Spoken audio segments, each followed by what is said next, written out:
Dreamflight's founder, Daryl Fisher, and his family have their roots in adult care facilities. This is where Daryl first got the inspiration to give a veteran a dream flight. We shared that story in episode 1. After giving a few dream flights, it became evident that this was a very special experience for veterans, and Daryl knew he needed to find a way to continue. When he shared the dream flight concept with other vendors and friends in his industry, he found that almost everybody was willing to participate and help. Earlier this year, Daryl, Brad Klitsch, and Corey Denman from Direct Supply sat down to share the experiences that led them to become Dreamflight's first and anchor sponsor.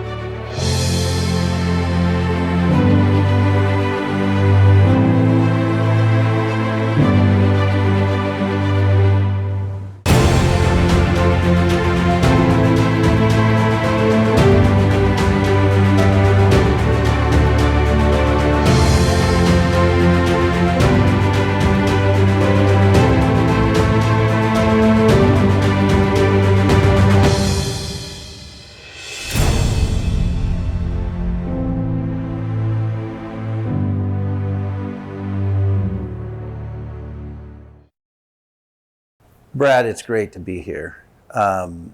You and I started working together years and years ago with Direct Supply as a customer relationship. Yes.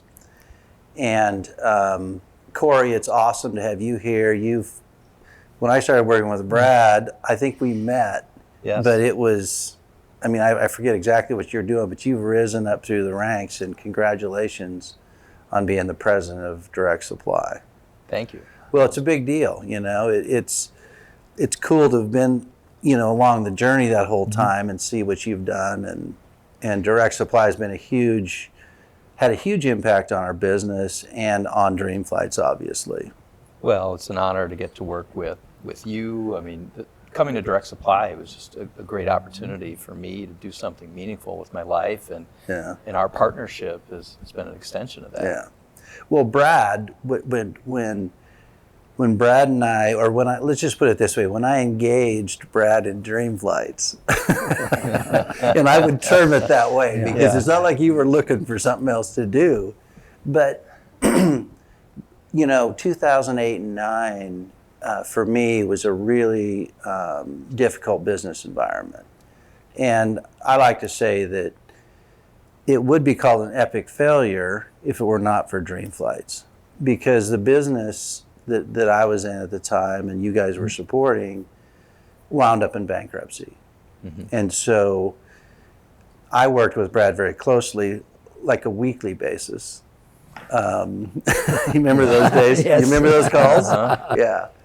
In a difficult situation, and we wound up and worked through it very successfully for the company, for my company and for your company. And so we developed a really great relationship with Direct Supply and Brad in particular. So in August of 2010, the company that I was working with sold, and I was unemployed. And this is after 10 solid years of a lot of work. And so that was disappointing to me because it was a very public failure, and I wasn't really happy about that. It was not a career builder. Let's put it that way. So my dad called me in February of 2011 and asked me to go to Mississippi with him to pick up his biplane. And I was gainfully unemployed. And so he was paying the bills, right? And we had a program at the previous company called Ageless Dreams. And I was not only distraught about the business failure and not being able to go forward, but Ageless Dreams stopped. And that was really sad for me, because at the end of the day, we want to make a difference in people's lives. And Ageless Dreams is all about doing something special for one of our residents that they've done before or that they'd never done and like to do. And that kind of just died. And so I'm in this mentality of the business failure and the Ageless Dreams failure. And my dad calls. And so I said, sure, when do you want to leave? So I go down to Mississippi. I'm preparing to go to Mississippi with him. And I kind of got this idea. We got to make 15 gas stops on the way back. Why don't we call up local care facilities, see if they'll bring a veteran out to the airport? And that's when the magic started. So I got back from that, and my wife said, hey, let's keep doing this. I'll file the nonprofit, I'll do the legal work, but you have to promise me no money, no flying. Because I wasn't in a position to underwrite it, right? Yeah. So that's when I re-engaged with Brad. So Brad, I called you, and I asked you for a donation because we wanted to honor veterans. And this is like in April. I think it was April of 2011. And I had to raise $10,000 or I wasn't going to leave on my next part of my tour in July. So I called you and I said, hey, Brad, remember me? And so I'd like to hear, what your recollection of that was and kind of how Direct Supply, because I knew Direct Supply was very engaged in the senior living business. And it made sense. Sure. Well, I'd been with Direct Supply for a while at that point in time, and I was also in the military. So I realized the importance of recognizing military people. And I was never in a war condition. I was like the Bay of Pigs invasion and things like that. Okay. But I thought it was really important that as people age that were in the military, be recognized somehow. So you came to me with the idea of helping support your organization and flying World War II and other vets in your plane. It really hit a bell with me. So this is a really terrific idea. Well, see, if and I didn't know you were a veteran at the time. I know you didn't. But if I did, I would have asked for more money. I would ask for more too. That's great. I know it.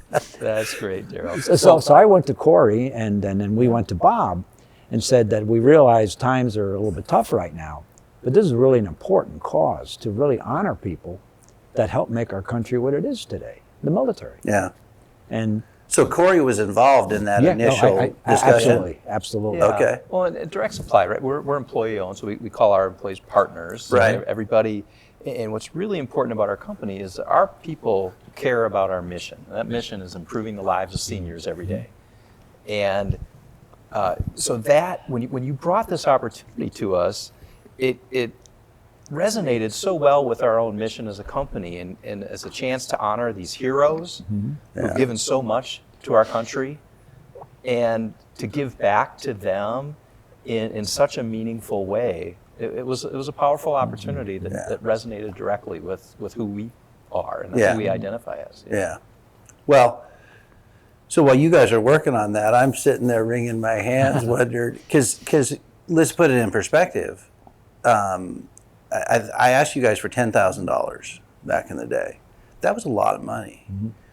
It still is a lot of money. But I've given like 25 flights. I have no nonprofit. It's an idea.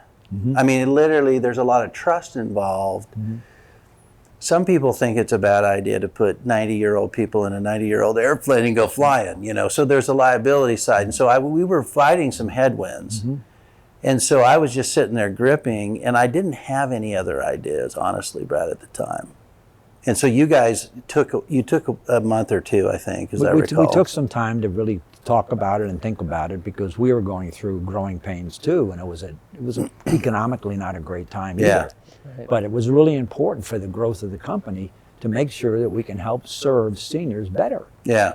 And because, and then as it turns out, after my first visit to when you took them up on the plane, you can really see the exhilaration of other residents of a community and how they recognize these seniors that were in the military. It's just beyond belief. It is. Well, I think back to that original flight. First of all, I had no idea. I guess it's like a lot of things. I mean, this was a trip that my dad and I were doing, and I was just trying to do a value add, right? I mean, we're going to be there anyways. Why don't we do this, right? Right. I had no concept of continuing on. But when I gave Hugh Newton the first flight I gave was Hugh Newton in Oxford, Mississippi. The man lit up like a Christmas tree. His wife came up to me and put her hand on my shoulder and said, "Daryl, you have no idea what you've just done for my husband." It still sends chills up my back. So my dad and I go to the hotel, and we're looking at each other that night, and it's like, what just happened here? Mm-hmm. It was so magical. I mean, you're referring to it, Brad. When you see it and you understand it, it really makes an impact. It does. It certainly does. Yeah. Well, you know, that time was tough, right? The industry was tough. Not only your company, many companies had struggled, and we always say, you know, when our customers catch a cold, we get pneumonia. You're right. Or worse. It was tough. But we sat back after we heard your story, you know, and said, and we talked about it, and there's always, you know, it's always the right thing to do to give to something when it's the right thing that's making an impact for people. Well, and you guys had, you know, I recognize the difficulty, obviously, in business, you know, because we had a little bit more than pneumonia. I mean, we were in bankruptcy in a structured situation, and I knew it was a big ask at the time for a variety of reasons, and the fact that you guys came through was amazing, and it was close. I mean, it was June. I think it was in June of 2011 when you and I spoke, Brad, and I think you called me, as I recall. I think I did. And as I recall, the conversation went something like this. Hey, you know, we love the idea. Can't do everything you would like us to do, but we're going to do $2,500. And I said, fantastic, because it got the ball rolling. And from my mental state of not much was going right for me at that point in time. So the money was important for my wife, and to get, you know, I had to check that box, right, and make sure that everything was happy there. And she had some wisdom in her decision making there, but the confidence. It said, hey, Direct Supply believes in this. They're willing to commit, and it gave me confidence to continue. It really was pivotal in that respect. Well, Daryl, to see you, you know, come out of such a pivotal moment in your career and what you've been doing, and make it not about you. You know, you made it about serving others, and that just hit it out of the park for us. We said, here's someone who's down on his luck with his business. Yeah. What there's happened. no doubt. Tough time. And here he Very is out there asking for nothing personally for himself. Yeah. And just wants to go help these people. Yeah. Just phenomenal. Yeah. Well, you guys recognized it too. Because I can honestly say, you know, you were my first ask. Okay. I didn't have a lot of options beyond that. Just given the environment. I didn't have a lot of ideas, maybe, as I should put it that way. And so I was kind of waiting, because you guys represent the profession. I mean, you touch every aspect of senior living.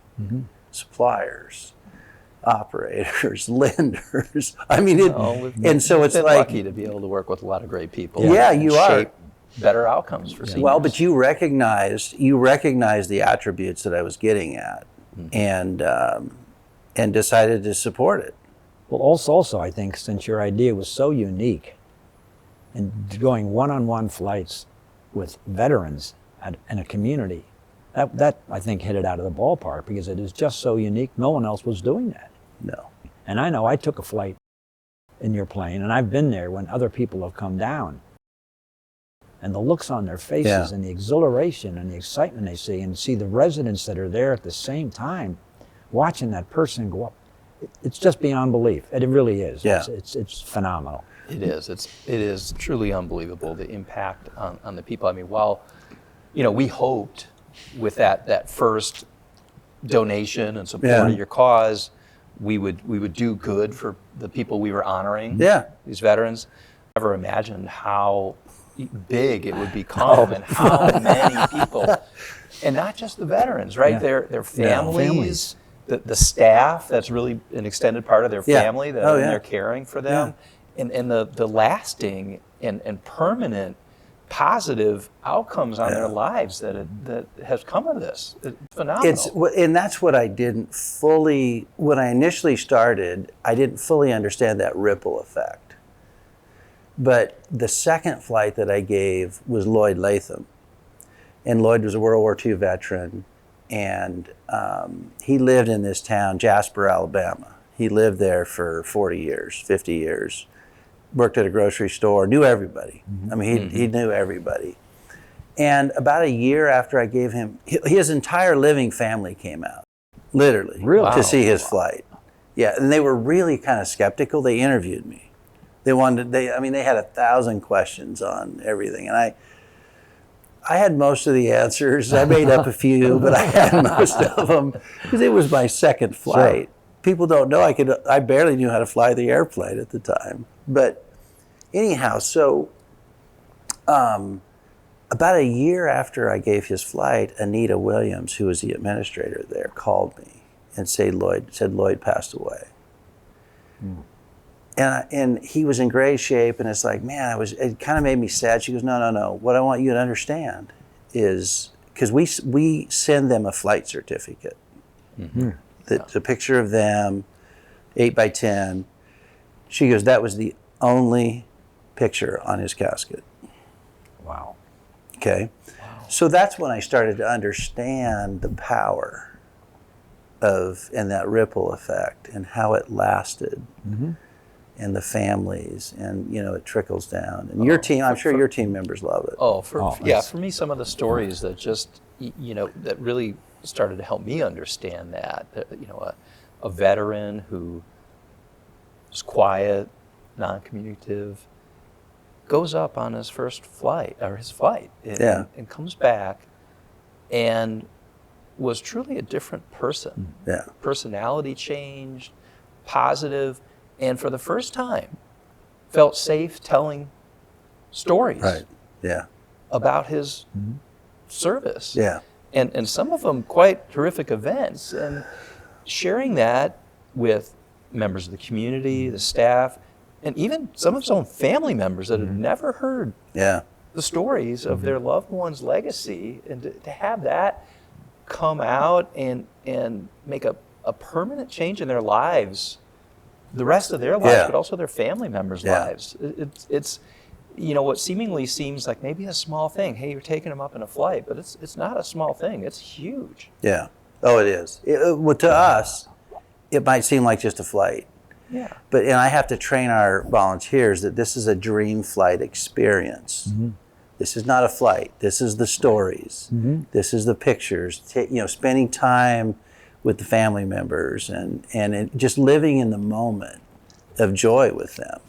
It's amazing. So we're giving people, you guys are giving people their last best experience in life. So when you called me, I was like, you might think that like, oh man, you were kind of disappointed that you couldn't do more or whatever. I was on cloud nine.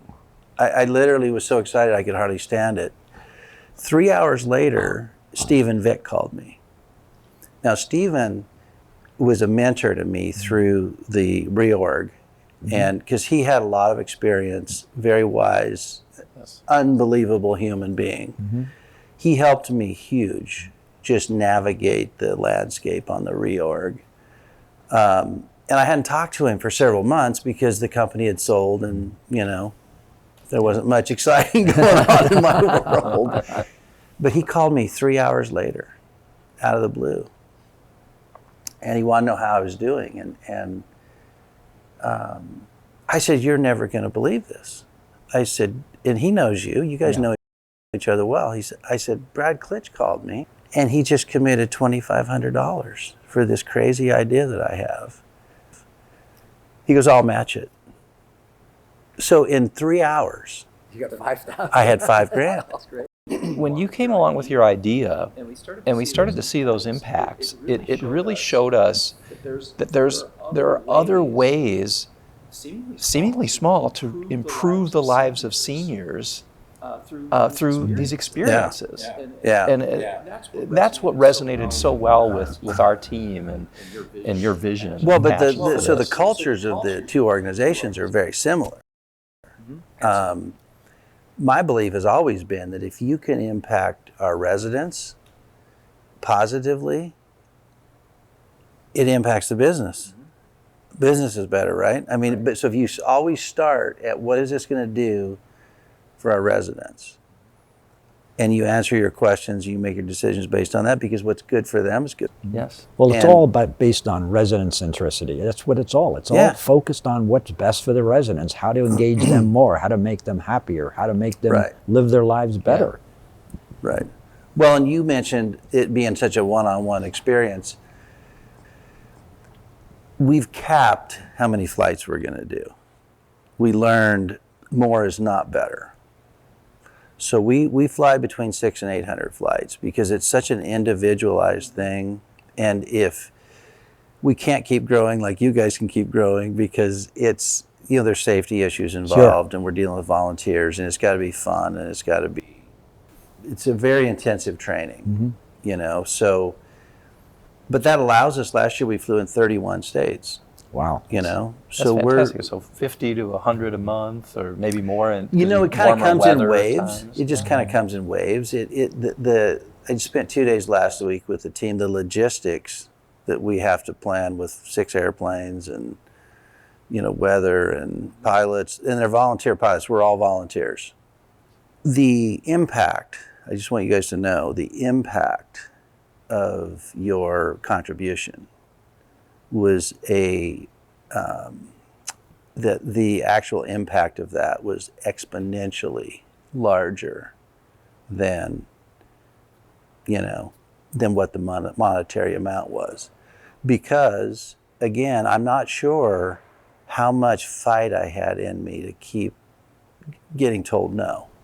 But you had it. You had it, and though. We're humbled to be a part of this. Yeah. This vision you created, and that first really small step we took on our part to help out, and again to see the hugely outsized outcomes Yeah, I know. for the people I know. involved. That It makes still it rolls all my worth mind. it. It's still, this is our 15th year. You guys need to know that. I mean, we started this a long time ago. It seems like yesterday. I know, it does. It does. But honestly, this is the longest I've done this, the longest I've done anything continuously. But it just, because I think if I hadn't had your phone call and I would have had Stephen's phone call, it would have been a different phone call with Stephen. I'm not saying Stephen wouldn't have done it. I'm just not sure I would have had the nerve or the energy to have tried to talk him into something. It just was where I was at that point in time. We're flying a lot more Vietnam veterans now because of the Agent Orange and the things that went on back then. And every single time it's like we got treated like dirt. We got disrespected. They do not feel like they got properly recognized, and so it's like, hey, we can do that. And so, Corey, what we're going to be doing is flying all 50 state capitals in partnership, hopefully with AHCA and NCAL and some other partners. And we want legislators to come out. We want people. We want to make that a huge, huge thing to say, here's what's happening with senior living and veterans in recognition. Okay? That's phenomenal. Not sure exactly how we're going to get all that Beautiful. done. But, No, it is. but It's a big goal. but- There'll be 19 new states. We have no, no we've got license, 49 right? states. Oh, 49. I thought you said 39. well, just 49. last year we did 31. Last year. Oh, Yeah, in 1 year. So okay. every year we fly about 30 to 33, 34 states. But we have flown in 49. Wow. Which one hasn't? Hawaii. In 2019, I flew a biplane to Alaska. Did you really? Yeah, not going to do it again. That's a long hike. Well, in fact, we're probably going to ship the airplane to Ketchikan on a barge, because it's the safety issues. It's just there's some nasty country up there, and then we'll ship it from there to Hawaii. And we'll get our 50th state, and we're going to do it December 7, 2026. It will be our 50th state and our last stop on Operation Welcome Home.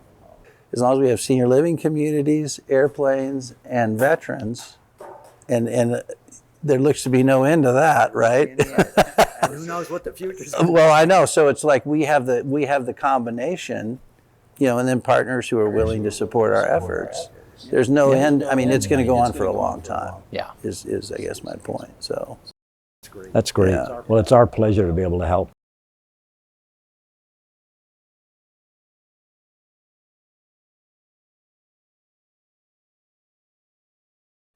thanks for watching this episode of Dreamflight Journeys. Subscribe, like, share, and hit the little bell so you get notified when we post the next video.